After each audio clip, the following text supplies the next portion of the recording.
Thank you.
जय श्री प्रभुपाद की जय।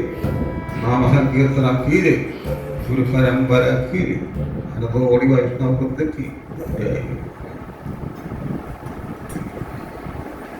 ओम कृष्णपदाय कृष्णप्रेष्ठाय भगवते श्रीमते भक्तिवेदांत स्वामी नामने नमस्ते सरस्वते देवे गौरवाणी प्रचारणे धर्मविशेष शून्यवादी भाष्यार्थने जय नमो कृष्णपदाय कृष्णप्रेष्ठाय भगवते श्रीमते जयपदा स्वामी नामने महाजयपदाय कृष्णपदा प्रमादाने गौरगदादाय नमः ओम अज्ञानदिग्रज्ञानाञ्जनशराय शशूर्गीर्तम्येन तस्मै श्रीगुरवे नमः। श्रीचैतन्यमनोभीष्टं ताभिनम्येन भूतले स्वयं रूपकदाम्यहं ददाति सपदान्तिकं वन्देऽहं श्रीयुतपदमुनं श्रीगुरन् वैष्णवांश श्रीरूपं सागरजातं सहगणा श्रीविशाखानिधांश हे कृष्णा करुणा सिन्धो दीनबन्धो जगत्पते गोपेश गोप्यगन्धाराधा नमोस्तुते तप्तकाञ्चन गौराङ्गी राधे वृन्दावनेश्वरि वृषभानुसुते देवी प्रणमामि हरिप्रिये वाञ्छाकल्पतरुभ्यश्च कृपासिद्धिभ्येव च पतितानां पावनेभ्यो वैष्णवेभ्यो नमो नमः। जय श्री कृष्ण चैतन्य प्रभु नित्यानंद श्री अद्वैत गदाधर श्रीवासादि गौर भक्तवृंद। हरे कृष्ण कृष्ण कृष्ण हरे हरे हरे राम राम राम हरे हरे हरे कृष्ण कृष्ण कृष्ण हरे हरे हरे राम राम राम हरे हरे हरे कृष्ण कृष्ण कृष्ण हरे हरे हरे राम राम राम हरे हरे। ओम नमो भगवते वासुदेवाय कृष्णाय वासुदेवाय देवकी नंदनाय नंदगोपकुमाराय गोविन्दाय नमो नमः। देवकी नंदनं यशोदानन्दनं नन्दनं नन्दनं सदा।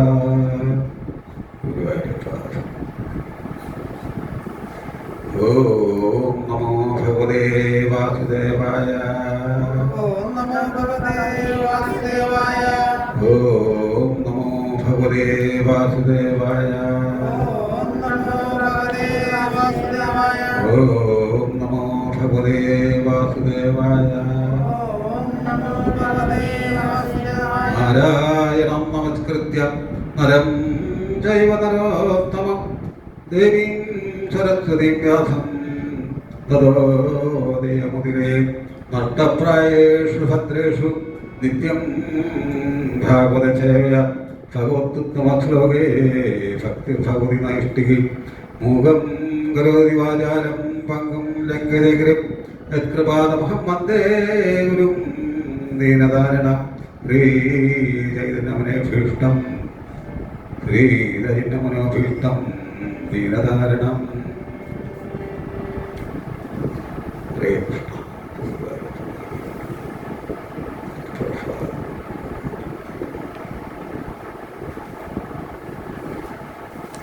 ഭഗവത്ഗീത യഥാരൂപം അധ്യായം 3 ശ്ലോകം 35.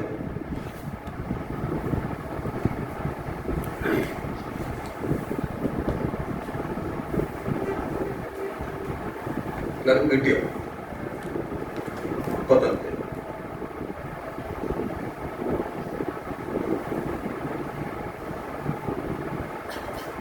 ശ്ലോകം 35 കിട്ടിയോ എല്ലാവർക്കും?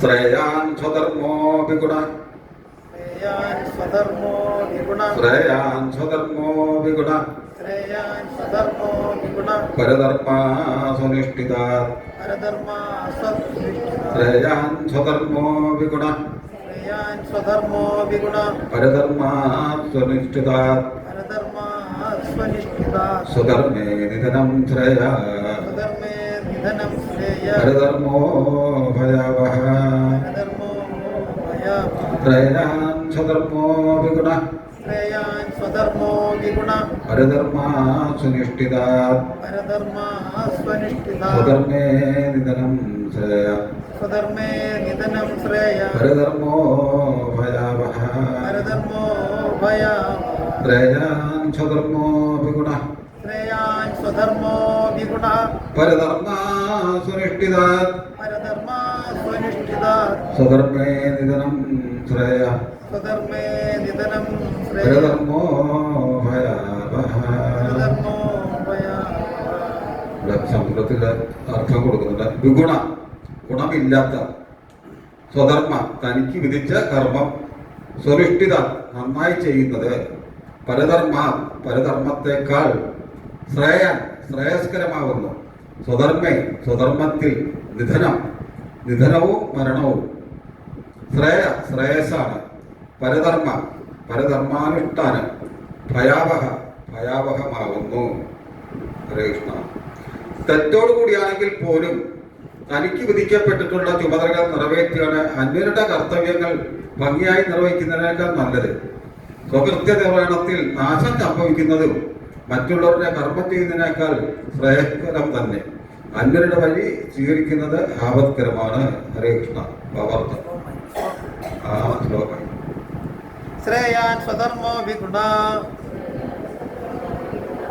പരധർമാ സ്വനിഷ്ഠിതാ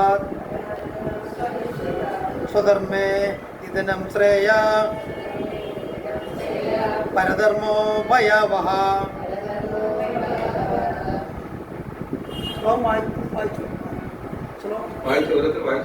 ശ്രേയാൻ സ്വധർമ്മോ വിഗുണ ശ്രേയാൻ സ്വധർമ്മോ വിഗുണ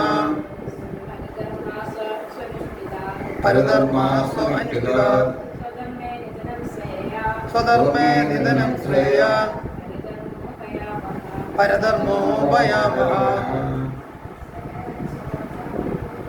ശ്രേയാൻ സ്വധർമ്മോ വിഗുണ പരധർമാ സ്വനിഷ്ഠിതാ സ്വധർമ്മേ നിധനം ശ്രേയ പരധർമ്മോ ഭയാവഹ.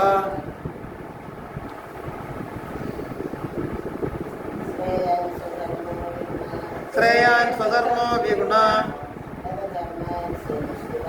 പരധർമാ സ്വനിഷ്ഠിതാത് സ്വധർമ്മേ നിധനം ശ്രേയ പരധർമ്മോ ഭയാവഹ. ശ്രേയാൻ സ്വധർമ്മോ വിഗുണ പരധർമാ സ്വനിഷ്ഠിതാത് സ്വധർമ്മേ നിധനം ശ്രേയ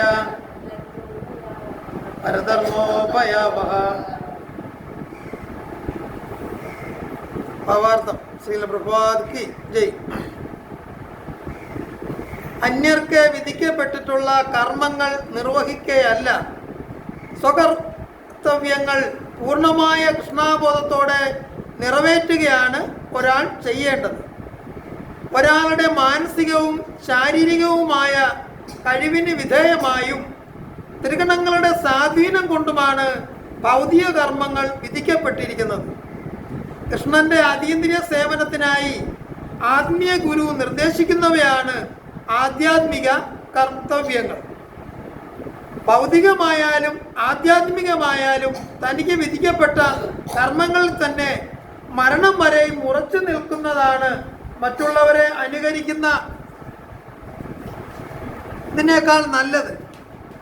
ആധ്യാത്മിക രംഗത്തും ഭൗതിക തലത്തിലും ചെയ്യേണ്ടുന്ന കർമ്മങ്ങൾ വ്യത്യസ്തങ്ങളായിരിക്കാം.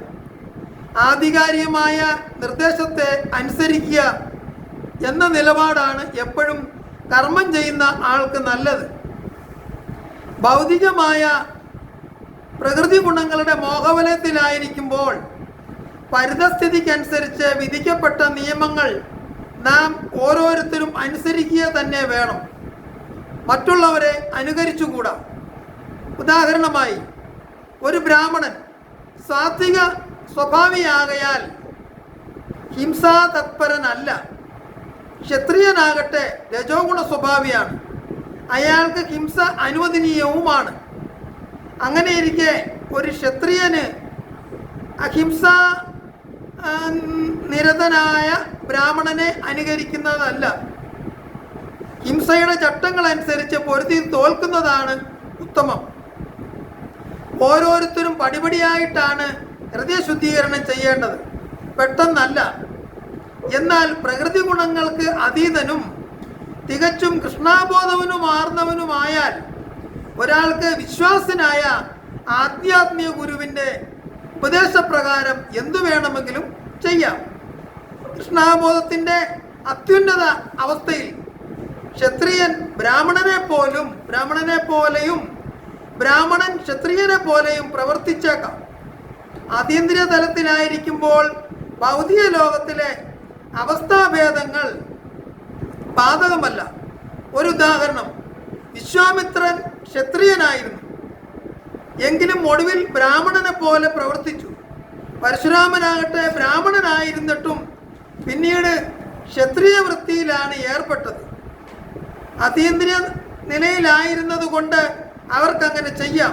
പക്ഷേ ഭൗതിക തലത്തിലിരിക്കെ പ്രകൃതി ഗുണാനുസൃതമായി തന്നെ ഏതൊരാളും പ്രവർത്തിക്കണം.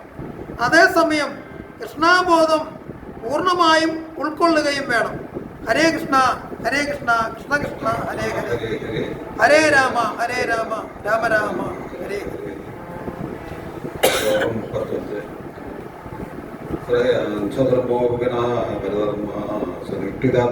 സ്വധർമ്മേതരം പരധർമ്മോ ഭയാവഹ.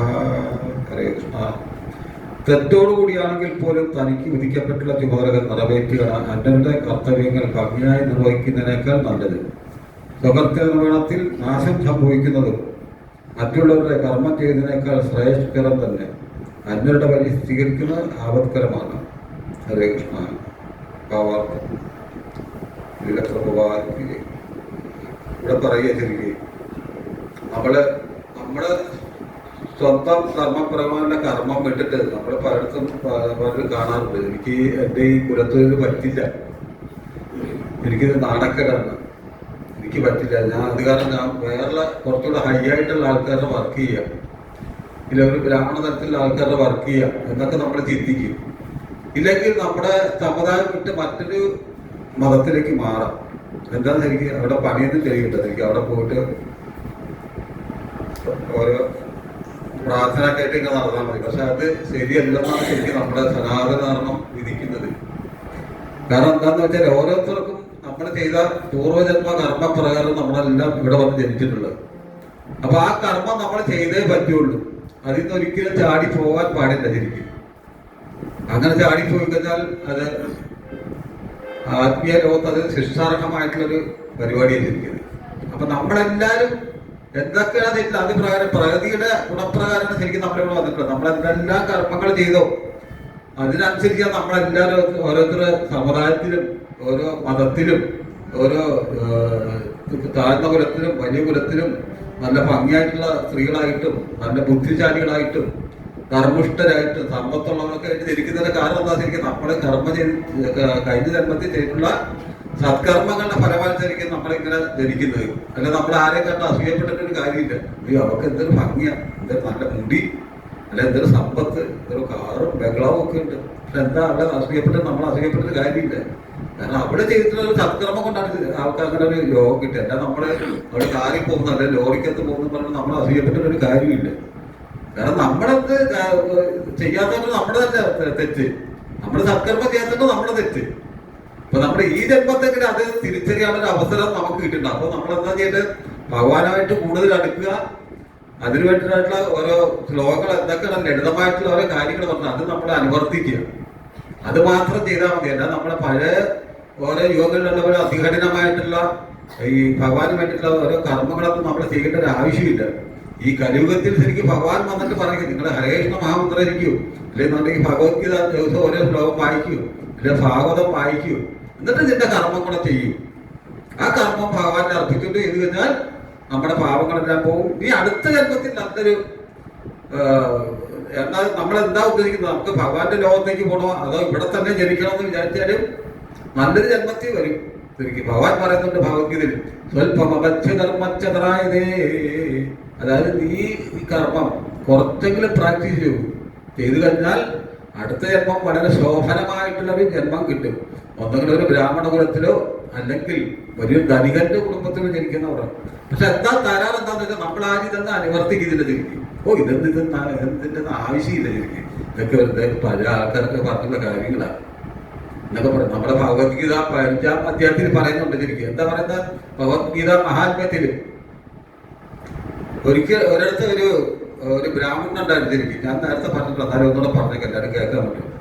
അപ്പൊ ആ ബ്രാഹ്മണൻ ശരിക്കും എന്ത് ചെയ്തു? അദ്ദേഹം യാതൊരു സത്പ്രവൃത്തികളോ ഒന്നും ചെയ്യുന്നില്ല. അപ്പൊ അങ്ങനെ ഇരിക്കുമ്പോഴത്തേക്കും അദ്ദേഹത്തിന്റെ ഒരു ഗുരുവുമായിട്ട് കോണ്ടാക്ട് ചെയ്യേണ്ട ഒരു അവസരം വന്നു. അപ്പൊ ആ ഗുരുവിനോട് ചോദിച്ചു, ഗുരുമാരെ, ഞാനിപ്പോ എന്താ ചെയ്യേണ്ടത്? എനിക്ക് മന്ത്രങ്ങളൊന്നും അറിയില്ല. അപ്പൊ എനിക്ക് എന്തായാലും ഒരു മന്ത്രം ഉപദേശിച്ചു തരാന്ന് പറഞ്ഞു. അപ്പൊ പറഞ്ഞു, നീ ഒരു കാര്യം ചെയ്യും, 15-ാം അധ്യായത്തിലെ ഭഗവത്ഗീത 15-ാം അധ്യായത്തിൽ 4 ശ്ലോകം, അത് മാത്രം. അത് ഗുരു കൊടുക്കുമ്പോൾ ആ ഒരു ശ്ലോകം അങ്ങനെ കൊടുക്കുള്ളൂ ശരിക്കും. നമ്മളിപ്പോ ഹരേകൃഷ്ണ മന്ത്രം ചിലപ്പോൾ ഗുരു ചിലപ്പോൾ ഹരേ എന്ന് മാത്രമേ കൊടുക്കുള്ളൂ. അപ്പൊ ആ ഗുരുവിൽ നിന്ന് എന്താണ് ആ മന്ത്രം നമുക്ക് വന്നിട്ട് ആ മന്ത്രം നമുക്ക് വേണ്ടിയിട്ടുള്ള ഒരു മന്ത്രം, അത് ഹരേ എന്ന് മാത്രം ജപിച്ചാൽ നമുക്ക് അതിനുള്ള ഫലം കിട്ടും. അപ്പൊ എന്ന് പറഞ്ഞാൽ ഇദ്ദേഹത്തിന്റെ ഗുരു എത്തിയത് ഈ ഭഗവത്ഗീത ഒരു 4 ശ്ലോകം മാത്രം ഇദ്ദേഹത്തിന് പറഞ്ഞു. അയാളോട് പറഞ്ഞു, നീ ഇത് മാത്രം ചൊല്ലിയാൽ മതി. അപ്പൊ ഇത് ചൊല്ലിക്കഴിഞ്ഞാൽ നിനക്ക് അതിൻ്റെ ഫലം കിട്ടും. അപ്പൊ അദ്ദേഹം ഇത് ദിവസവും ചൊല്ലിന്റെ ആ അവസാനം അദ്ദേഹത്തിന്റെ മരണം അടുത്തു.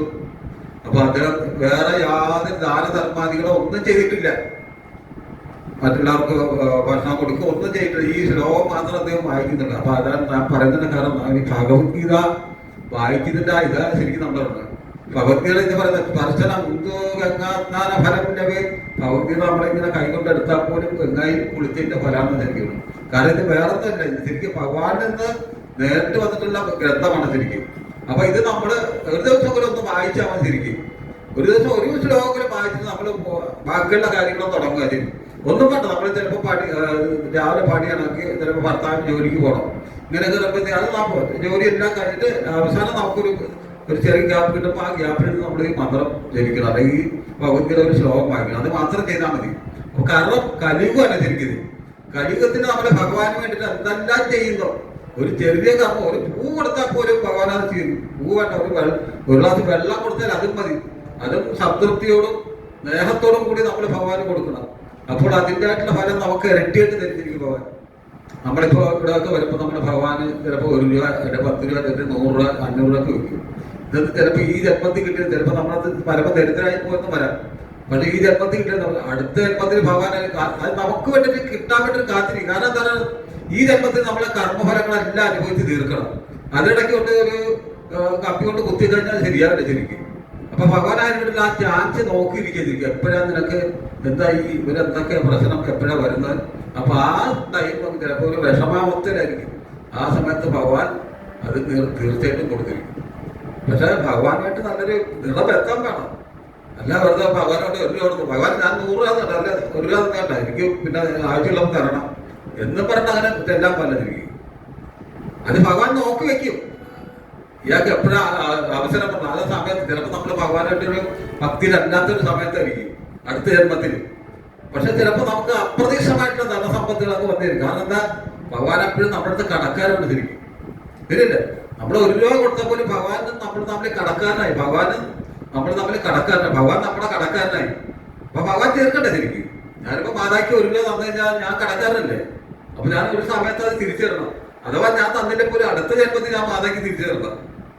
ആ കടബന്ധം എപ്പോഴും ഉണ്ടാവും. ഇതൊന്നും തമാശക്കാര്, ഇതെല്ലാം സയൻസ് പരമായിട്ടുള്ള കാര്യമാണ്. അത് നമ്മള് എത്ര കൊടുത്താൽ നമ്മൾ ഒരിക്കലും ഭഗവാനെ കുറ്റപ്പെടുത്തും. ഞാൻ ഇത്ര തന്നല്ലോ, അല്ലെങ്കിൽ എനിക്കൊന്നും തന്നില്ല. കാരണം നമ്മുടെ അധ്വാനത്തിന്റെ ഒരു ഫലമാണ് ശരിക്കും നമ്മൾ കൊടുക്കുന്നത്, അല്ലേ?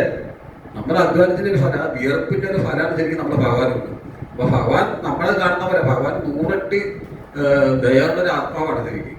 അപ്പൊ അദ്ദേഹം ഇത് നോക്കി, അയ്യോ അവൻ കഷ്ടപ്പെട്ട് അല്ലെങ്കിൽ പണിക്ക് പോയിട്ട് ഇത്ര പൈസ കൊണ്ടിരിക്കുക തന്നല്ലോ, ഞാൻ എപ്പോഴാണ് കൊടുക്കുക, എനിക്ക് എപ്പോഴും അവസരം കിട്ടുക.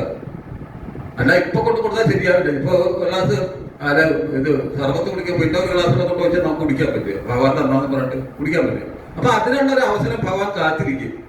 ആ സമയത്ത് നമുക്ക് 100 ഇരട്ടിയായിട്ട് തരും. അപ്പൊ ഞാൻ പറഞ്ഞത്, അപ്പൊ നമ്മൾ ഈ ഭഗവത്ഗീത ഒരു ശ്ലോകം എത്ര നമ്മൾ ഡെയിലി അത് അനുവർത്തിച്ച് പോയിക്കുന്നതിന്റെ ഫലം ഭഗവാൻ തരും. അപ്പൊ ഇയാളെന്ത് ഈ ആ ബ്രാഹ്മണൻ മരിച്ചതിന് ശേഷം നേരെ ഇന്ദ്രലോകത്തേക്കാണ് ചെല്ലുന്നത്. ആർക്കും കിട്ടും അങ്ങനെ ഒരു അവസരം. അപ്പൊ ഇന്ദ്രൻ അവിടെ കളി കച്ചവടം കാര്യമൊക്കെ ആയിട്ട് അങ്ങനെ ഇരിക്കുക. അപ്പൊ അങ്ങനെ ഇരിക്കുമ്പോ ഒരുപാട് നല്ല ഒരു അതിസുന്ദരനായിട്ടൊരു ആത്മാവ് വന്നിട്ട് അവിടെ കസേര വന്നിങ്ങനെ കയറിയിരിക്കുക, ഒരു അനുവാദം ഇല്ലാതെ കയറിയിരിക്കുക. അപ്പൊ ഇന്ദ്രനെ പിടിച്ച് പുറത്താക്കി. അപ്പൊ ഇതെന്തൊരു സംഭവം ശരിക്കും, ഇങ്ങനെ ഒരാളിങ്ങനെ. അപ്പൊ ഇന്ദ്രനല്ലാതെ ഇയാള് വേറെ ദാനധർമാദികളൊന്നും ചെയ്തിട്ടില്ല.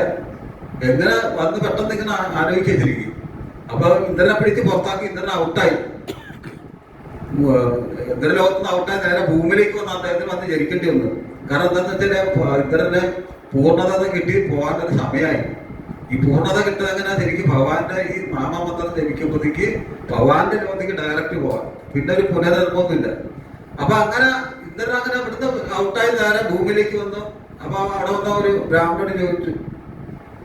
അപ്പൊ ഇതുപോലെ ഒരു ആള് അവിടെ വന്ന് എനിക്ക് ഞാൻ അവിടെ ഇരിക്കുമ്പോൾ എന്നെ പിടിച്ച് പുറത്താക്കിയിട്ട് അദ്ദേഹം കയറി ആ കസേരയിലേക്ക് ഇരിക്കുക.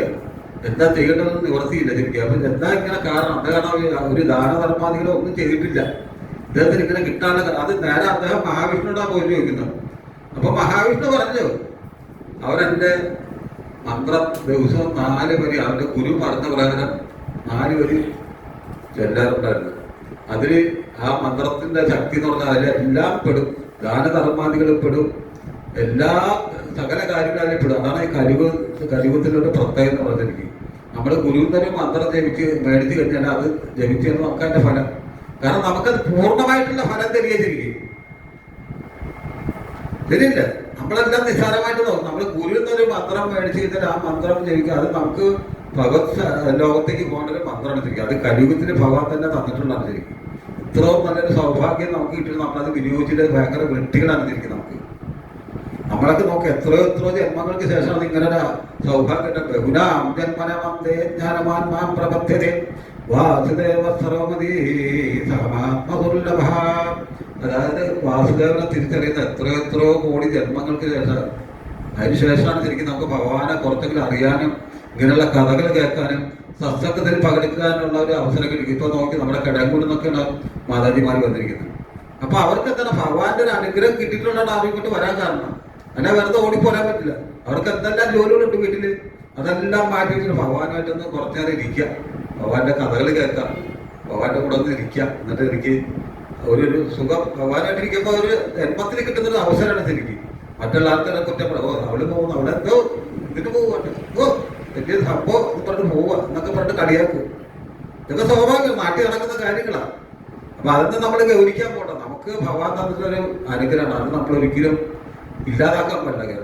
കാരണം മറ്റൊരു ജന്മത്തിൽ നമുക്ക് ഇങ്ങനെ ഒരു അവസരം കിട്ടണമെന്നില്ല. കാരണം ഇത് കലിയുഗത്തിന്റെ സുവർണ യുഗമാണ്. ഈ സുവർണ യുഗത്തില് നമ്മൾ എന്തൊക്കെ ചെറിയ കാര്യങ്ങൾ ഭഗവാൻ വേണ്ടി ചെയ്തിട്ടുണ്ട് നമ്മൾ അറിയുന്നില്ലെന്നുണ്ട് ശരിക്കും.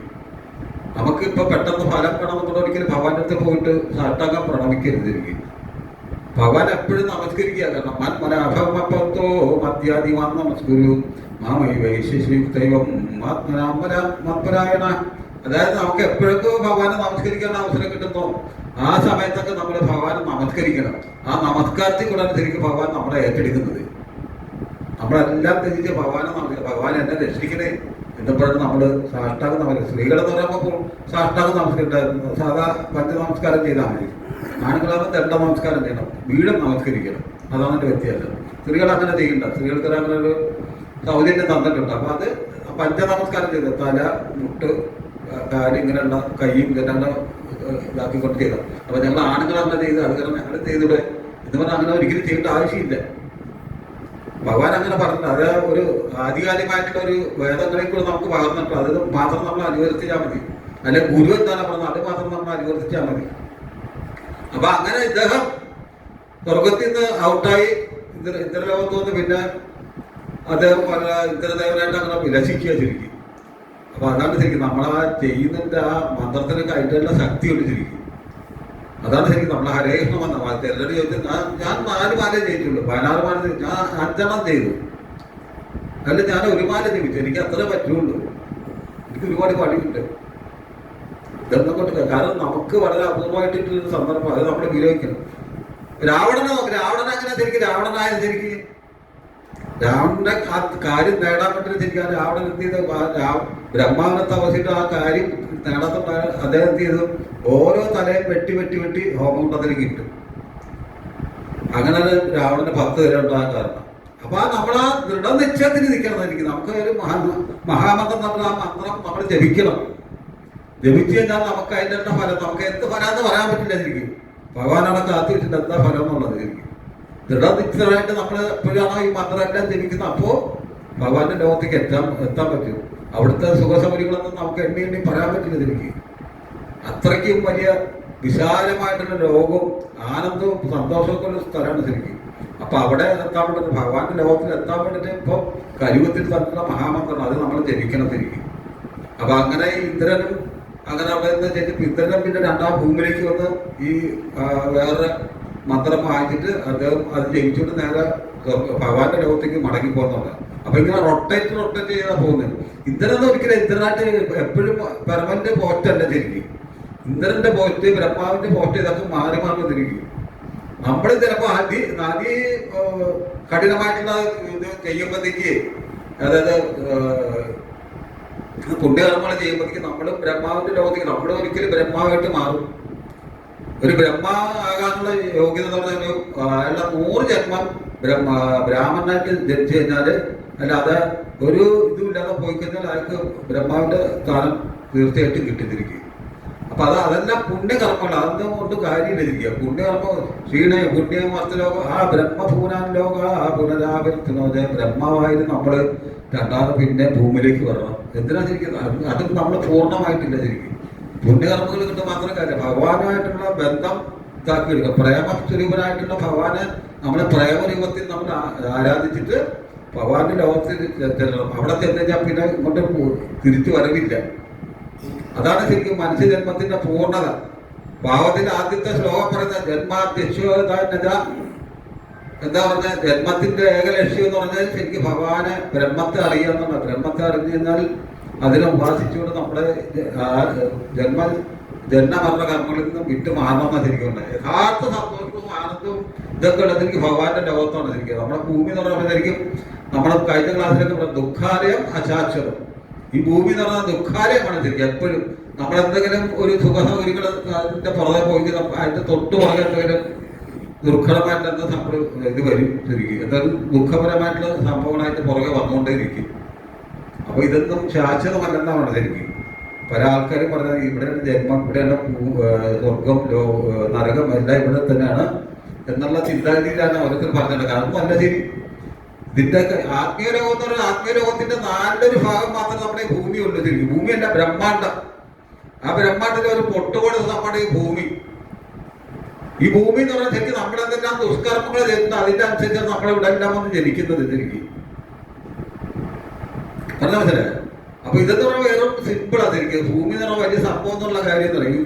അനേകം ബ്രഹ്മാണ്ടമുണ്ട്. അതായത് ശരിക്കും ഭാവത്തിൽ പറഞ്ഞത് ശരിക്കും ഭൗതിക ലോകത്തിൽ ആത്മീയ ലോകത്തില് ഈ 4 എന്ന് പറഞ്ഞാൽ ആത്മീയരാണ് ഏറ്റവും കൂടുതലുള്ളത് ശരിക്കും. ആത്മീയ ലോകം ഇങ്ങനെ വിശാലമായിട്ട് കിടക്കുക, ഇങ്ങനെ പരന്ന് കിടക്കുക ശരിക്കും. അതില് 4% വന്ന് നമ്മുടെ ബ്രഹ്മാണ്ട ലോകങ്ങളുണ്ട്. ഈ ബ്രഹ്മാണ്ടം മാത്രമല്ല, ഇതിലും വേറെ കുറെ ബ്രഹ്മാണ്ടങ്ങളുണ്ട്. അതിലെല്ലാം ഓരോ ബ്രഹ്മാക്കളന്മാരും ഉണ്ട് ശരിക്കും. അപ്പൊ ഇതൊക്കെ നമ്മളിവിടെ വന്ന് പെടാനുള്ള കാരണം നമ്മൾ ഭഗവാനിൽ നിന്ന് വേറിട്ട് പോകുന്നതുകൊണ്ടാണ് ശരിക്കും നമ്മളിവിടെ വന്ന് പെടാൻ കാരണം. അപ്പൊ 2ാമത് നമ്മൾ ഭഗവാന്റെ അടുത്തേക്ക് പോകാൻ എന്താ ചെയ്യേണ്ടത്? നമുക്ക് ഈ ഹരകൃഷ്ണ മഹാമന്ത്രം ജപിച്ചുകൊണ്ട് ഭഗവാന്റെ ലോകത്ത് ഈസിയായിട്ട് നമുക്ക് യാത്ര ചെയ്യാൻ പറ്റും ശരിക്കും. അപ്പൊ അതാണ് ശരിക്കും ഈ ലോകത്തിൽ പറയുന്നത് ശരിക്കും. അപ്പം നമ്മള് ഈ എന്തെങ്കിലും എളുപ്പമായിക്കൊണ്ട് നമ്മളെ അയ്യോ എനിക്ക് കൊണ്ടില്ല, ഈ ജോലി എനിക്ക് കൊണ്ടില്ല, അല്ല ഞാൻ ഈ സമുദായത്തിൽ ഞാൻ ബാർബറാണ്, എനിക്ക് ഈ പരിപാടി പറ്റില്ല, ഞാൻ വേറെ എന്തെങ്കിലും, അതൊന്നും അല്ല. അവന് വിധിച്ചിട്ടുള്ള കർമ്മം അത് ഈശ്വരനെ അർപ്പിച്ചിട്ട് അത് ചെയ്യുക. അല്ലെങ്കിൽ അല്ല ഒരു കല്ലാശാരിയല്ല, അല്ല ആശാരിയല്ല, അല്ല മൂശാരിയല്ല. അവന് ആ അതിൽ കൂടെ തന്നെ അവന് ആ ഈശ്വരപ്രാപ്തി നേടാന്നാണ് എനിക്ക് പറയുന്നത്. അവനേത് കർമ്മമാണ് വിധിച്ചിട്ട് അത് വളരെ ഉത്തരവാദിത്തോടുകൂടി അത് വളരെ ഈശ്വരനെ അർപ്പിച്ചിട്ട് ചെയ്ത് കഴിഞ്ഞാൽ അവന്റെ പൂർണ്ണമായിട്ടുള്ള ഇത് കിട്ടും. അവന്റെ ലോകവും കിട്ടും, മോക്ഷപ്രാപ്തിയും കിട്ടും. അതിന് വേണ്ടിയിട്ടാണ് ശരിക്കും അവനെ ഇങ്ങനെ പറഞ്ഞത്. അല്ല വെറുതെ ശിക്ഷയ്ക്ക് വേണ്ടിയിട്ടല്ല. ഓരോരുത്തർക്ക് അവർക്ക് വിധിച്ചേണ്ടവരെ കർമ്മം. ഇപ്പോൾ തട്ടാന്ന് പറയുമ്പോൾ അവര് സ്വർണം ഉണ്ടാക്കാനുള്ള ഇതുണ്ട്. അപ്പൊ അയാൾ ഉണ്ടാക്കുന്നത് വേറൊരാൾ പോയിട്ട് ഉണ്ടാക്കി അത് അത്ര ശരിയാവും. അവന്റെ ഉള്ളിൽ തന്നെ അവരുടെ ഹൃദയത്തിൽ തന്നെ എല്ലാം വിക്ഷേപിച്ചിട്ടുണ്ട് ശരിക്കും. ധരിക്കപ്പെടുന്നുണ്ട് അവൻ ഇന്ന രീതിയിലൊക്കെ വളർത്തി ഒടിച്ചൊക്കെ ഉണ്ടാക്കണം. പിന്നെ നമ്മളെ മെഷീനിൽ ഉണ്ടാക്കുന്നവരൊക്കെ നല്ല ഇതായിട്ട് അവരോ ഓട്ടോമാറ്റിക്കായിട്ട് അവന്റെ കയ്യിൽ വല്ല ചിത്രപ്പടിയിലൊക്കെ ഓട്ടോമാറ്റിക്കലി വന്നിട്ട് ജന്മനാ കിട്ടിയിട്ടുള്ള കാര്യങ്ങളാണ്. ഒരു ചെണ്ട കെട്ടുന്ന നല്ലൊരു ചെണ്ട കെട്ടുന്ന വേറത്തെ പോയിട്ട് ചെണ്ട കൊട്ടിയാൽ ശരിയാവില്ല ശരിക്കും. അതും അവന്റെ ജന്മത്താലി കിട്ടിയിട്ടുള്ള ഒരു അസുലഭ സന്ദർഭമാണ് ശരിക്കും. അപ്പൊ ആ ചെണ്ടവാദ്യത്തിൽ കൂടെ ഭഗവാനെ പ്രവർത്തിക്കൊണ്ട് അവര് മോക്ഷപ്രാപ്തി നേടാം. അപ്പൊ അത് വളരെ ശ്രദ്ധിക്കേണ്ട കാരണം. അല്ല മറ്റൊരാൾക്ക് നല്ലൊരു ജോലി ഉണ്ടാകുന്ന ഞാനും എന്റെ കർമ്മം വിട്ടിട്ട് ആ കർമ്മത്തിലേക്ക് അതാണ് ശരിക്കും പറയുന്നത്. ഒരു ക്ഷത്രിയൻ എന്ന് പറയുമ്പോൾ ക്ഷത്രിയൻ ബ്രാഹ്മണനായിട്ട് ഒരിക്കലും പോരുന്നുള്ളത്. പക്ഷെ അതീന്ദ്രിയ തലത്തിൽ അതായത് കൃഷ്ണാബോധത്തിൽ വന്നു കഴിഞ്ഞാല് ക്ഷത്രിയനെ ബ്രാഹ്മണനായിട്ട് മാറാം. അതാണ് നമ്മളെന്നെ അനുവർത്തിച്ച് പോകുന്നത്. ശരിക്കും കൃഷ്ണാബോധത്തിൽ വന്നാൽ നമ്മളൊരു ക്ഷത്രിയനായിട്ട് ജനിച്ചാല് ബ്രാഹ്മണനായിട്ട് മാറാം. അതായത് നമ്മള് ഒരു ഗുരുവായിട്ട് ദീക്ഷ എടുക്കുമ്പോഴത്തേക്ക് നമ്മുടെ ബ്രാഹ്മണനായിട്ട് മാറിയ ശരിക്കും ചെയ്യുന്നത്. അതറിയാമോ? അതായിരിക്കും ഒരു ഗുരുവിന്റെ നമ്മൾ മന്ത്രദീക്ഷ എടുക്കുമ്പോൾ നമ്മൾ ബ്രാഹ്മണ്യത്തിലേക്ക് ഓട്ടോമാറ്റിക്കായിട്ട് മാറുകയും ചെയ്യും. പിന്നെ നമ്മൾ ആ പഴയ പൂർവ്വജനത്തിന് ആ ജാതിയോ മതമോ ഇതൊന്നും നമ്മൾ നോക്കാൻ പറ്റില്ല. നമ്മൾ ഭഗവാൻ ഗുരുവായിട്ട് സമ്പർക്കം പാകുമ്പോൾ നമ്മൾ അച്യുത ഗോത്രത്തിലേക്ക് മാറി. അതായത് നമ്മുടെ ഗുരു എന്ന് പറഞ്ഞാൽ അച്യുത ഗോത്രത്തിലുള്ള ഭഗവാന്റെ ഗോത്രമാണ് ശരിക്കും. ആ ഗോത്രത്തിലേക്ക് നമ്മൾ കൺവേർട്ട് ചെയ്യുക ശരിക്കും ഓട്ടോമാറ്റിക്കലി. അപ്പൊ അവിടെ വേറെ യാതൊരു ഇതും പറയുന്നത് ഞാൻ ക്രിസ്ത്യാനിയാണോ ഞാൻ മുസ്ലിമാണെന്നോ അങ്ങനെയുള്ള ഇതൊന്നും പറയുന്നില്ല. അവൻ ഓട്ടോമാറ്റിക്കലി ആ ബ്രാഹ്മണനായിട്ട് മാറി.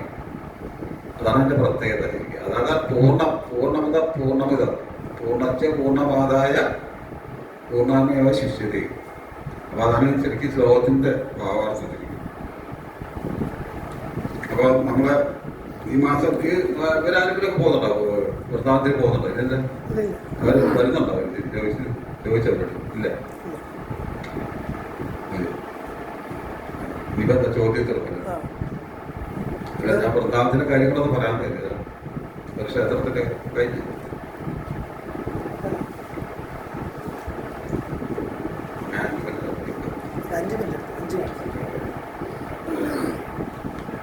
നമ്മള് എല്ലാരും അടുത്ത 30-ാം തീയതി വൃത്താന്തി മാതാജി വരുന്നുണ്ടല്ലോ അല്ലേ?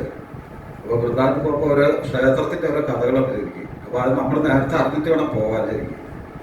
അപ്പൊ കഴിഞ്ഞ പ്രാവശ്യം നമ്മള് എന്താണ് ഒരു ക്ഷേത്രത്തിന്റെ കാര്യം പറഞ്ഞത് നിധിവനം അതിന്റെ കാര്യങ്ങളൊക്കെ പറഞ്ഞു. രണ്ടാമത്തേത് 5 മിനിറ്റ് ഉണ്ട് ശരിക്കും, അതുകൊണ്ട് അതിനുള്ളിൽ പറയാം. രണ്ടാമത്തേത് പറഞ്ഞാൽ ശരിക്കും ഇതാണ് മദനമോഹൻ ക്ഷേത്രം. ഈ മദനമോഹൻ എന്ന് പറഞ്ഞാൽ ശരിക്ക് ഈ സനാതന ഗോസ്വാമി, അതായത് ഗോസ്വാമിയായിട്ട് ഒരു ഗോസ്വാമിയായിട്ടുള്ള സനാതന ഗോസ്വാമി അദ്ദേഹം വൃന്ദാവനത്തിൽ വന്നിട്ട് ഇങ്ങനെ ഓരോ വീടുകളിൽ കയറി ഇങ്ങനെ ഭിക്ഷയാചിച്ചുകൊണ്ട് നടക്കുന്ന സമയം ഒരു ദിവസം 6 വീടുകളിൽ അദ്ദേഹം കയറുള്ളൂ. അപ്പൊ അവിടുന്ന് എന്താണോ കിട്ടുന്നത് അത് മാത്രമേ അദ്ദേഹം വന്ന് ഭക്ഷിക്കൂല. ചിലപ്പോൾ ഗോതപ്പൊടി മാത്രമായിരിക്കും, ഉപ്പൊന്നും ഉണ്ടാവില്ല, ഒന്നും ഉണ്ടാവില്ല. അപ്പൊ ഇദ്ദേഹം ഭിക്ഷ എടുത്ത് വരുമ്പോഴത്തേക്ക് ഒരു വീട്ടിൽ കയറി ചെന്നപ്പോൾ അവിടെ ഒരു മാതാജി ഉണ്ട്. അപ്പൊ ആ മാതാജി ആരും കുളിച്ചിട്ട് പോലില്ല. കുളിക്കാതെ പോലും ഭഗവാനെ ഡെയിലി ഇതുണ്ടാക്കുന്ന കിച്ചടി എന്ന് പറയുന്നത്, അതായത് ചോറും അരിയും ഇതെല്ലാം മിക്സ് ചെയ്തുണ്ടാക്കുന്ന ഒരു സാധനം. അപ്പൊ അത് നേരെ ഭഗവാൻ രാവിലെ ഉണ്ടാക്കി കൊടുക്കുക. അപ്പൊ ഇത് ഈ സനാതന ഗോസ്വാമി ആരും ഇതുവരെ കുളിക്കാതെ വൃത്തിയൊന്നും ഉണ്ടാക്കി കൊടുക്കും. വൃത്തിയൊക്കെ ഉണ്ടാക്കി ചിലപ്പോൾ കയ്യും കാര്യം നോക്കാൻ കഴിയായിരിക്കും. പക്ഷെ ഇതെല്ലാം ഉണ്ടാക്കി കൊടുത്തപ്പോഴത്തേക്ക് ഇദ്ദേഹത്തിന് നല്ല വിഷമം തോന്നി. അപ്പം അദ്ദേഹം ആ സ്ത്രീയോട് പറഞ്ഞ് ഇതിങ്ങനെ ഒരിക്കലും ചെയ്തു, അത് മഹാഭാവമാണ്, അങ്ങനെ ഒരിക്കലും ചെയ്യാൻ പറ്റില്ല. എനിക്ക് അതിനുള്ള സൗകര്യം ഇവിടെ ഇല്ലാതിരിക്കും. ഇവിടെ ഞാൻ ദൂരെ പോകണം, യമുനാ നദിയിൽ പോയിട്ട് കുളിക്കണം, അതിനുള്ള സൗകര്യമൊന്നും ഇല്ല. രാവിലെ അവൻ എപ്പോഴും നിവേദ്യം കൊടുക്കുന്നത്, അത് കൊടുക്കാതിരിക്കാൻ പറ്റില്ല. അദ്ദേഹം പറഞ്ഞെങ്കിൽ കുളിച്ചിട്ട് കൊടുക്കാമെന്ന് പറഞ്ഞു. അപ്പൊ ഇവരെന്ത് ചെയ്ത് പിന്നെ കുളിക്കാത്തതിന്റെ പിറ്റേതൊന്നും ഉണ്ടാക്കി കൊടുത്തില്ല. പിറ്റേതിന് ഒരാഴ്ചകളും ഉണ്ടാക്കി കൊടുക്കാതെ വന്നപ്പോഴത്തേക്ക് ഭഗവാൻ പറഞ്ഞു, അയ്യോ എനിക്ക് വിശക്കുന്നതെന്ന് പറഞ്ഞ ഒച്ചപ്പാടും കേരളൂ. അപ്പൊ ഇവര് നോക്കിയപ്പോ ആ വിഗ്രഹത്തിന്റെ അവിടെ നിന്നുള്ള ഒച്ചപ്പിടിയൊക്കെ വരുന്ന കരഞ്ഞന്റെ വിളിക്കുക, എനിക്ക് വിശക്കുന്നതെന്ന് പറഞ്ഞ് വിളിക്കുക. അപ്പൊ ഇവര് വിചാരിച്ച അയ്യോ ഞാൻ ഇങ്ങനെ വെച്ചിട്ടിരുന്ന കാര്യം ശരിയാകുന്നില്ല. അപ്പൊ അവര് വിചാരിച്ചെന്നാ ഈ സനാതന ഗോസ്വാമിയുടെ നിങ്ങൾ തന്നെ ഈ വിഗ്രഹം കൊണ്ടുപോയിട്ട് എന്താണെന്ന് വെച്ചാൽ ഉണ്ടാക്കി കൊടുക്കുക, എന്തൊക്കെ ചെയ്തു. എന്നാൽ ഞാൻ കൊണ്ടുപോക്കണം കൊണ്ട് അദ്ദേഹം വളരെ ഇതോടുകൂടി നേരെ അദ്ദേഹത്തിന്റെ ഗുഹയിലും മരത്തിന്റെ ചോട്ടിലൊക്കെ കഴിയുന്നത്. അങ്ങനെ അദ്ദേഹത്തിന്റെ ഒരു ഗുഹയിൽ പോയിട്ട് യമുനാനദി തീരത്തിന്റെ ഗുഹയെ കൊണ്ടുപോയി വെച്ചിട്ട് അദ്ദേഹം അന്നന്ന് വിഷയാച്ചി കിട്ടുന്ന ഗോതപ്പൊടി, അന്ന് ഗോതപ്പൊടി ഉണ്ട് ശരിക്കും. അപ്പൊ അതിന് ഉപ്പുമില്ല, ഒന്നുമില്ല. അപ്പൊ ഉപ്പില്ലാതെ പറഞ്ഞ അദ്ദേഹം യമുനാനദിയിലെ വെള്ളം കൂടെ മിക്സ് ചെയ്ത് ചപ്പാത്തി ഉണ്ടാക്കിയിട്ട് നേരെ ഭഗവാന് കൊടുത്തു. അപ്പൊ ഭഗവാന് കൊടുത്തപ്പോ ഭഗവാൻ പറഞ്ഞു ഇതിൽ ഉപ്പൊന്നും ഇല്ല, കുറച്ച് ഉപ്പൊക്കെ ചേർത്ത്. അപ്പൊ ഇദ്ദേഹം പറഞ്ഞു ഞാൻ എവിടെ പോകണ്ട, എനിക്ക് എന്താണ് കിട്ടുന്നത് അതുകൊണ്ടല്ലേ എനിക്ക് ഉണ്ടാക്കാൻ പറ്റുള്ളൂ. പിശാചിന് എന്താ കിട്ടുന്നത് അതുകൊണ്ടല്ലേ ഉണ്ടാക്കുക. ചിലപ്പോൾ ഒരു ഗ്ലാസ് പാലായിരിക്കും, ആ പാലല്ലേ കൊടുക്കാൻ പറ്റുള്ളൂ. അപ്പൊ ഞാൻ ഉപ്പും മുളക് ഇതൊക്കെ ആയിട്ട് തന്നിച്ച് നടക്കാൻ പറ്റും. അപ്പൊ സനാതന സാഹചര്യം എനിക്കതൊന്നും പറ്റില്ല, എനിക്ക് ഇതേ തരാൻ പറ്റില്ല. ഞാൻ പിശാചിക്കുന്ന ഇദ്ദേഹം എന്ന് പറഞ്ഞാൽ മറ്റേ കോടീശ്വരൻ, അത് രാജാ ഹുസൈൻ ഷായുടെ മന്ത്രിയായിരുന്നു. എത്രയോ സമ്പ്രദായം ശമ്പളം മേടിച്ചിട്ട് ആളാതിരിക്കുക. അങ്ങനെ ഭഗവാനുള്ള ഭക്തി മൂത്തിട്ട് അങ്ങനെ വൃന്ദാവനത്തിലേക്ക് വന്നത്. അപ്പം പറഞ്ഞത് എനിക്ക് ഇതുപോലെ പിശാചി കിട്ടുന്ന സാധനം മാത്രമേ എനിക്ക് ഭഗവാൻ നേദിക്കാൻ പറ്റുള്ളൂ. അപ്പൊ ഭഗവാൻ വിചാരിച്ചു അത് ശരിയാണ്. അപ്പൊ അങ്ങനെ യമുനാ നദിക്കുള്ള ഒരു ദിവസം അങ്ങനെ പോകുമ്പോഴത്തേക്ക് ഒരു വള്ളത്തിൽ, അപ്പൊ അന്ന് ഡൽഹിയിൽ നിന്നും അങ്ങനെയുള്ള സ്ഥലത്തേക്ക് യമുനാ നദിക്കുള്ള ഇതുപോലെ കാറും ലോറിയും ബസ്സൊന്നും ഇല്ല, ട്രെയിനും അങ്ങനെയൊക്കെ കുറവാണ്. അപ്പൊ അന്നെല്ലാം സർവീസ് ഇതാണ് വെള്ളത്തിൽ കൊണ്ടുപോകുന്നത്. വലിയ വള്ളത്തിലൊക്കെ ഇട്ട് കൊണ്ടുപോകുമ്പോൾ പലർക്ക് സാധനമൊക്കെ ഇട്ട് പോവുക. അപ്പോൾ ഒരാൾ ഇങ്ങനെ പോകുമ്പോഴത്തേക്ക് വള്ളത്തെ വെച്ചാൽ അങ്ങനെ പോകുമ്പോഴത്തേക്ക് ആ സനാതന കോശം അവിടെ ആശ്രമത്തിൽ അവിടെ പോയി വള്ളം തന്നെ നിന്നത് മണ്ണിലുറച്ച് തിരിച്ചെത്തിയപ്പോൾ മണ്ണിലുറച്ചപ്പോഴത്തേക്ക് അപ്പൊ ഇത് ജന്മം ചെയ്തത് അനങ്ങുന്നില്ല. അപ്പൊ എന്താ ചെയ്യാന്നങ്ങനെ ഇയാൾ ഈ കച്ചവടക്കാരനെ അങ്ങനെ ആലോചിക്കാം. അപ്പൊ കര നോക്കുമ്പോൾ ചെറിയ കുട്ടി അവിടെ വന്ന് നിൽപ്പുണ്ട്. അപ്പൊ കുട്ടി കണ്ടപ്പോൾ അങ്ങനെ ചാറ്റയൊക്കെ പറഞ്ഞ കുട്ടിയുടെ അടുത്തടുത്ത്. അപ്പോൾ എന്താ കാര്യം എന്ന് വെച്ചാൽ ഇതുപോലെ വള്ളം സ്റ്റോപ്പായിരിക്കും, എന്താ ചെയ്യട്ടെ. അപ്പോൾ ഒരു കാര്യം ചെയ്യും, ഇദ്ദേഹം പോയിട്ട് അവിടെ ആശ്രമത്തിലൊരു സന്യാസിനുണ്ട്, അദ്ദേഹത്തോട് പോയി ചോദിക്കാൻ പറഞ്ഞു. അപ്പോൾ അദ്ദേഹം ഭഗവാൻ പറഞ്ഞാൽ നേരെ സന്യാസിൻ്റെ അടുത്ത് കൊണ്ടിരിക്കും. അപ്പോൾ സന്യാസി ചോദിച്ചു നിങ്ങൾ ആരാ പറഞ്ഞു വിട്ടെന്ന് ചോദിച്ചു. അപ്പോൾ പറഞ്ഞു ഇന്ന ആളെന്ന് എന്നെ പറഞ്ഞിട്ട് അവര് ചെറിയ കുട്ടിയും പോണ്ട്. ആ കുട്ടിയെ പറഞ്ഞു ഒരു കാര്യം ആ കുട്ടിയുടെ പോയിട്ട് ചോദിക്കും, ആ കുട്ടിയായിട്ട് പരിഹരിച്ച് തരുമെന്ന് പറഞ്ഞു.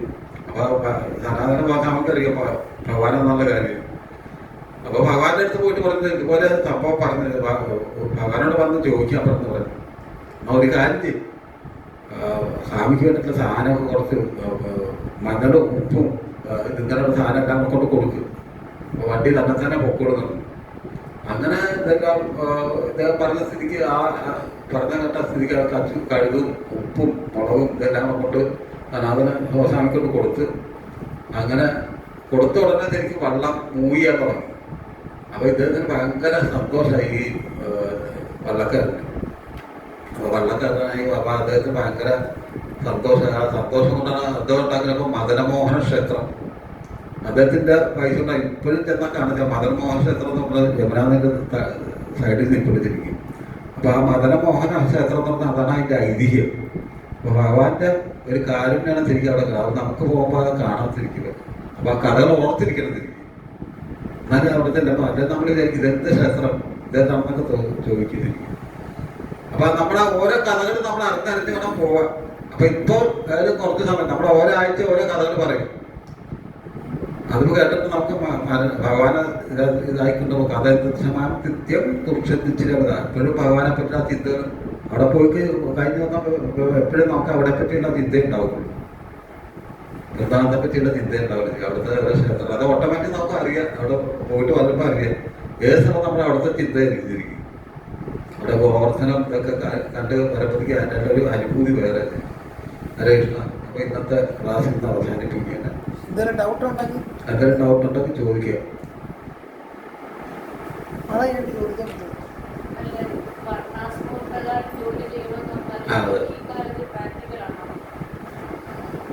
അതായത് ഇതില് ഭാവത്തിലൊരു ശ്ലോകം പറയുന്നുണ്ട്.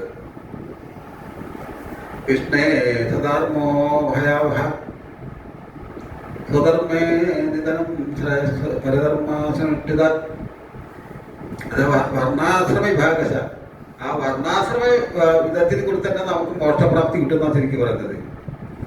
വർണ്ണാശ്രമം എന്ന് പറഞ്ഞാൽ ശരിക്കും അതാണ് ശരിക്കും വർണ്ണാശ്രമം. അത് ഓരോരോ പടിപടിയായിട്ടുള്ള സംഭവം ശരിക്കും. ബ്രാഹ്മണർ ക്ഷത്രിയർ ശൂദ്രർ ഇങ്ങനെയുള്ള ഇതാണ് ശരി സമ്പ്രദായം. പക്ഷെ ബ്രാഹ്മണർക്ക് എന്താ ശരിക്കും പറഞ്ഞാൽ അവർക്ക് ക്ഷേത്ര കാര്യങ്ങളും അതൊക്കെ നിർവഹിക്കുക. പിന്നെ രണ്ടാമത് ക്ഷത്രിയര് രാജ്യത്തെ സംരക്ഷിക്കുക. മൂന്നാമത് വൈശ്യർ കച്ചവടങ്ങൾ ചെയ്യുക. നാലാമത്തെ ശൂദ്രർ ഈ മൂന്ന് വിഭാഗക്കാരെ ഹെൽപ്പ് ചെയ്യുക എന്നുള്ളതാണ് ശരിക്കും. അപ്പൊ അതും അവർ ചെയ്യണം. ശൂദ്രൻ അവിടെ പോയിട്ട് അവരെ ഹെൽപ്പ് ചെയ്ത് കൊടുക്കണം. അവരെ വൈശ്യൻ്റെ ഉള്ള കാര്യങ്ങൾ കച്ചവടം വ്യവസായം ഇങ്ങനെയുള്ളതെല്ലാം വൈശ്യം ചെയ്യണം ശരിക്കും. ഇന്നത്തെ കാലത്ത് പറ്റും. പക്ഷെ ഓട്ടോമാറ്റിക്കലി അങ്ങനെ ആവുന്നു അല്ല. അതായത് പറഞ്ഞേക്ക് ഓട്ടോമാറ്റിക്കലി അതിലേക്ക് മാറുന്നുണ്ട് ശരിക്കും. ഇപ്പൊ വിദേശത്ത് നിന്നാലും അവിടെ ഉണ്ട് ഈ വർണ്ണാശ്രമ വിഭാഗം. ഇതിനെ തന്നെ പറയുന്നുണ്ടല്ലോ, കരികാലത്തിൽ അങ്ങനെ ശരിയായിട്ടുള്ള ബ്രാഹ്മണരെ ക്ഷത്രിയരോടൊന്നുമില്ല. പക്ഷെ ഇങ്ങനൊക്കെ സ്പ്ലിറ്റായാലും അത് ഓട്ടോമാറ്റിക്കലി ബ്രാഹ്മണൻ ഇപ്പൊ നമ്മൾ നോക്കി ഇപ്പൊ മിക്കടത്തും മുസ്ലിംസാണ് ശരിക്കും കച്ചവടം ചെയ്യും. അവര് ഇതിലേക്ക് വന്നില്ലേ, വൈശ്യവൃത്തിയിലേക്ക് വന്നില്ലേ. ഇപ്പൊ ബ്രാഹ്മണാണെങ്കിൽ ബ്രാഹ്മണൻ കച്ചവടത്തേക്ക് അവൻ വൈശ്യനായിട്ട് മാറും. ചെയ്യുന്ന അനുസരിച്ച് അത് മാറും, ഓട്ടോമാറ്റിക്കായിട്ട് മാറും. പക്ഷെ കലിയുഗത്തിന്റെ ഒരു അവസ്ഥയാണ് ശരിക്കും. എന്നാലും അവർ ആ വർണ്ണാശ്രമം നിലനിന്ന് പോകുന്നുണ്ട് ഇപ്പോഴും. അത് നിലനിൽക്കും. അങ്ങനെ ഒരിക്കലും അത് മാറ്റാൻ പറ്റില്ല. അത് ഓട്ടോമാറ്റിക്കലി നടക്കും. അതിന് കുറെ ഇത് പറഞ്ഞില്ല അതായത് ഗുണങ്ങളുടെ അടിസ്ഥാനത്തിലാണ് ബ്രാഹ്മണന്റെ, അതായത് ജന്മം കൊണ്ട് ബ്രാഹ്മണനാകുന്നില്ല. ഗുണങ്ങളുടെ അടിസ്ഥാനത്തിൽ ആ രീതി അങ്ങ് പോവാണ്. ശൂദ്രൻ എന്ന് പറയുമ്പോൾ ആ രീതിയിലുള്ള ഒരു കുലത്തിൽ ജനിച്ചുകൊണ്ടാക്കി ഗുണങ്ങളുടെ അടിസ്ഥാനത്തിലാണ് ശൂദ്രനും ക്ഷത്രിയനും ഒക്കെ ആയി അങ്ങനെ മാറും. അതാണ്. അല്ല നമ്മള് പക്ഷെ ഇപ്പം ഭൗതിക ലോകത്ത് വളരെ ബുദ്ധിമാന്മാരായിട്ടുള്ള ആൾക്കാരും പണ്ട് നിന്ന് നടിക്കുന്ന ആൾക്കാരും പറയുന്നത് അവര് മറ്റേ ദ്വയാർത്ഥത്തിലാണ് പറയുന്നത് ബ്രാഹ്മണന്മാർ അങ്ങനെയാണ് ഇങ്ങനെ. പക്ഷെ അതല്ല അതിനകത്ത് ഗുണകർമ്മ വിഭാഗം ഗുണത്തിന്റെ അടിസ്ഥാനത്തിലാണ് ഈ ക്ലാസിഫിക്കേഷൻ എന്ന് ഭഗവാൻ പറയുന്നത്. അതിനെ തെറ്റിദ്ധരിച്ചുകൊണ്ടാണ് ഒരു വീട്ടിൽ തന്നെ ഈ നാല് ഗണത്തിലുള്ള ഉണ്ടാവും. ഇതിനെ തെറ്റിദ്ധരിപ്പിച്ചുകൊണ്ടാണ് ഇപ്പോഴത്തെ വലിയ തത്വവാദികളെല്ലാം കൂടെ ഈ ഫേസ്ബുക്കിനകത്ത് അങ്ങനെയുള്ളതിനകത്തൊക്കെ ഇങ്ങനെ ഓരോ ഹീനമായ രീതിയിലുള്ള സംസാരങ്ങളും കാര്യങ്ങളൊക്കെ ഉണ്ടാകും. എല്ലാവർക്കും ഭഗവാന്റെ പേരിൽ നന്ദി രേഖപ്പെടുത്തുന്നു. എത്ര ദൂരത്തുനിന്നൊക്കെ വന്ന ആൾക്ക് എല്ലാവർക്കൊക്കെ ഭഗവാന്റെ അനുഗ്രഹം ഉണ്ടാകട്ടെ. എല്ലാ പ്രാവശ്യവും വന്ന് ഭഗവാന്റെ സത്സംഗം എടുക്കാൻ്റെ ഒരു സൗഭാഗ്യം ഉണ്ടാകട്ടെന്ന് പ്രാർത്ഥിക്കും. ഹരേ കൃഷ്ണ ഹരേ കൃഷ്ണ കൃഷ്ണ കൃഷ്ണ ഹരേ ഹരേ ഹരേ രാമ രാമ രാമ ഹരേ.